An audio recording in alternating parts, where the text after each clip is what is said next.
Well, hello there, my horror fans, friends, and the like. This is AJ Horror Reviewer, here to bring you a new movie review. And the movie I've selected is a brand new film. And it's a different film. I'll just say that. And I was intrigued by it. Go ahead and hit that subscribe button. Leave some comments below as well before I jump into this one. The movie that I've selected for this one is You'll Never Find Me. From March 22nd, 2024 is when it hit streaming. It's on Shudder currently. This one got 2 film awards, I guess, which that's pretty cool. Got an 89% on Rotten Tomato. Fans gave it 76%. This is an hour 36 minutes, so pretty good length. This one is co-directed and written by Indiana Bell. I think this is her full film debut. She did some short films before this. She did The Recordist and Safe Space. She also helped produce this one. And then we've got the other director, Josiah Allen, who also, I think, did the co-directing on Safe Space. He also helped produce this one. So, a new faces in the horror genre here. So that's always awesome. I love it. And I'll just give you the cast real quick. We got Brendan Rock, who was in Carnifex and The Snowtown Murders. And we got Jordan Cowan from Absolution. So basically, I will just give you the plot. I'm going to try to be short with this one because it's kind of easy to spoil this one. And there's not a whole lot to go into depth with.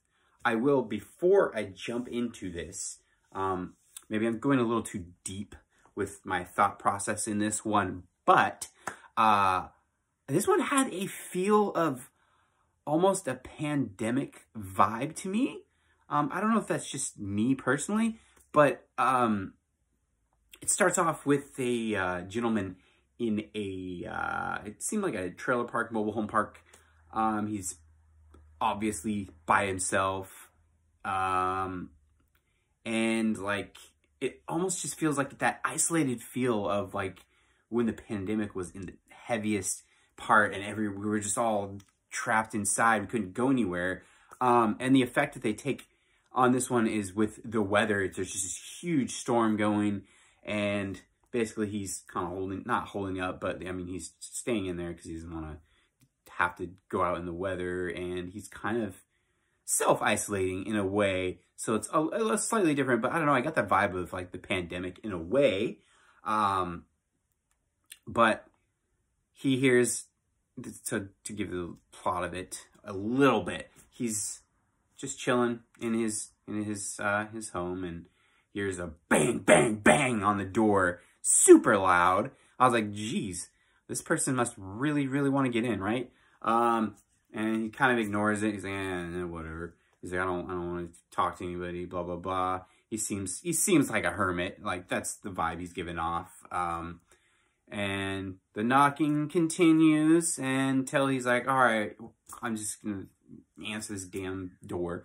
Answers it. There's a young lady, you know, out in the storm, just freezing cold and wet. And she's like, She's like, can I use your car? Can you drive me into town? Blah, blah, blah, blah. She seems kind of aloof in a way.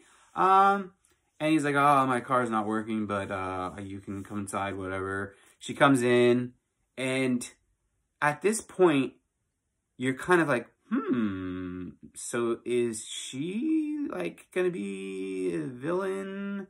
Or is he? And this, oh, by the way, very, very slow burn.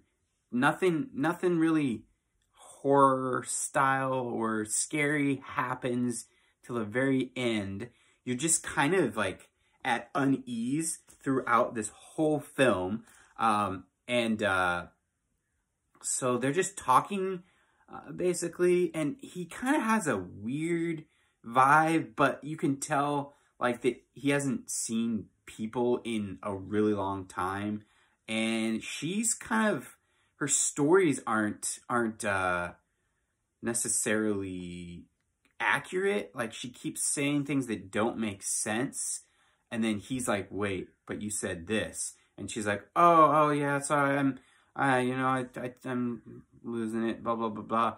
And so it kind of just goes on in this like awkward feeling, like, what's gonna happen? Like, I liked it because, like, a lot of times when it's a slow burn, I kind of get like, when's something gonna happen? But in this one, it kind of like sucked you in a little, because you're just like, ooh, I really want to know where this is going. And it goes somewhere, and I'm not gonna spoil it. This is spoiler free. But that is the basic premise, plot of this. I think the acting was pretty good. It's basically all shot in this trailer mobile home caravan park, I think they called it in the plot, in the synopsis. And that's kind of cool that like you can make a movie like good enough to where someone wants to watch the whole thing when it's just set in just a tiny space, and like just what they can do. It's just a beautiful art form, in my opinion. I really appreciate these kind of films and what they do. I'm just kind of rambling on here, but I don't know. This one's kind of perfect for like a springtime watch, like, you know, as it's raining, it's kind of gets stormy. It's really, I don't know. I'm a sucker for like the weather, what the weather is doing, and when a movie kind of captures that for me, and that's all I've got to say. I'm gonna try to keep bringing the 2024 horror movies out, especially like unique ones or ones that aren't necessarily like super mainstream. So keep your eye out, and have a good one.